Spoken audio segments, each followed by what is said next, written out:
Well, I have a sort of 5-step framework for how to approach this. And before launching into that, I think the first one is you just gotta have the courage to do what's right. You know, in this scenario, doing what's right is what's right for the most people. And that means addressing that difficult behavior. So with that in mind, here are the 5 things that I would say when you're trying to address difficult behavior. Be specific and behavioral. So describe what you see, describe its impact, particularly on others, without labeling or attacking. So, you know, don't make it personal. Hey, look, I see this behavior. This is how it's impacting these people. This is how it's impacting me. You can talk about what's at least recommended is discussing your perception, because they may be able to argue different things about whether they did this thing or that thing or whatever. But when you say this, I feel that, they cannot refute how they have made you feel, because that's your data, right? So again, be specific and behavioral. Number 2, get curious before being corrective. Ask what's driving the behavior. This is something I tried. It can be hard when you're dealing with difficult personalities. It can be hard, but if you can stop, if you can pause and try to think, what is it that's driving this behavior? Maybe it's fear, maybe it's insecurity, maybe it's past reinforcement. Often, that may play a role. What is it that's driving the behavior? Think about that. Get curious before being corrective. Number 3, set clear expectations and boundaries. Ambiguity helps bad behavior persist. And a lot of times what I've seen is those people who are the most conflict averse, who are avoidant with regard to, I'm not going to intervene, that person, it'll get better, all that sort of mentality. There are also people who are not very good at setting clear boundaries and expectations. That clarity protects your team. You got to do it. The 4th thing, act early. If you're not acting, you're actually making a decision. You're making a choice to let it fester, let it go on. And delayed feedback is diluted feedback. When you're training a dog, let's say to hunt, or if you're trying to teach your kid, when they do something wrong, you have to address it then and there. Because the longer that you wait before you do, they won't even remember what you're talking about. I mean, you probably have had this experience at some point in your life where somebody said, you did X, Y, or Z, and that was wrong. And you're like, I don't remember doing that at all. Right? So same thing with difficult personalities. Act early. Number 5, and I've dealt with this just lately, know when coaching is no longer enough. The reality is, no matter how Pollyanna somebody wants to be, not every issue is fixable. And leadership sometimes, quite often, requires making hard decisions. And sometimes that hard decision is, this person is not a right fit for the culture we're trying to build, and helping them find a place where they could be better suited. So that's the sort of 5 things. Again, start, with the caveat of being, you got to be brave enough to actually just do it. But number 1, be specific and behavioral. Number 2, get curious about things before you become corrective. Number 3, set clear expectations and boundaries. Number 4, act early. And number 5, know when coaching is no longer enough. I'm struck by, what do you do if they won't listen? Meaning a lot of those 5 things are, we are going to approach this together, understanding that what we both want is the team to succeed, the team to advance, and we're going to come this with logical, reasonable thought. Like, those are sort of what you would say are the rules and the boundaries. But what if that's not true? That you're trying to argue the reality of gravity when you're talking about the rules of baseball? Like how do you approach that? How do you deal with that? Yeah, I think that some of this will get into the domain of human resources, because I can just imagine people out there saying, yeah, but we've got these rules, we've got these procedures, we've got these policies and that sort of thing. So some of this will get into the domain of human resources. But again, you're the person in a leadership position. Set clear expectations and boundaries and hold to them. When somebody, hey, look, Justin, I've noticed in meetings, you have a tendency to speak poorly about other people when they bring up an idea or whatever it may be. I can't let you do that anymore. Then you've got to be the person who holds that accountability.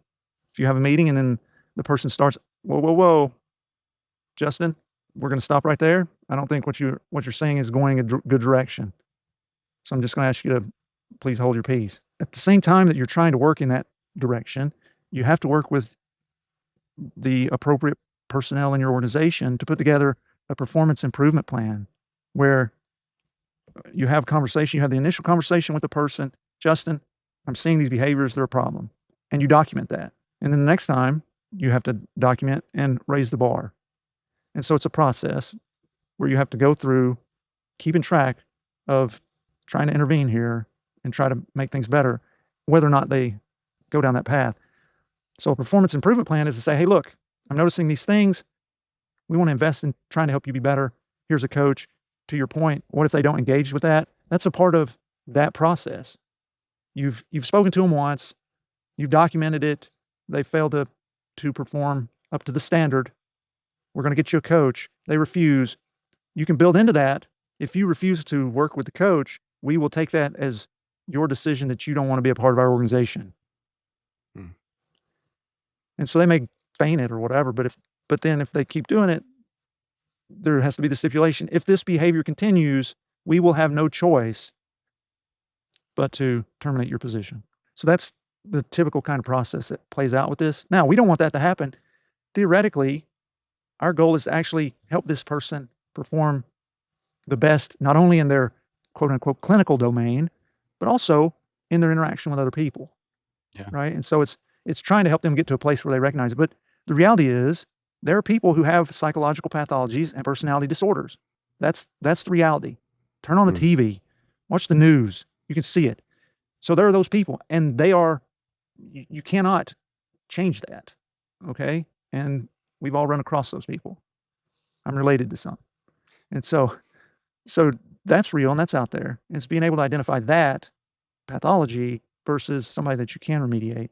And I think a lot of times it's how they respond. Most people, I would say, don't have the insight of how they're impacting other people. And the people that have these personality disorders, when you provide them the data, the insight, basically, how they respond typically is poorly. They don't hear it, they won't accept it, and so forth.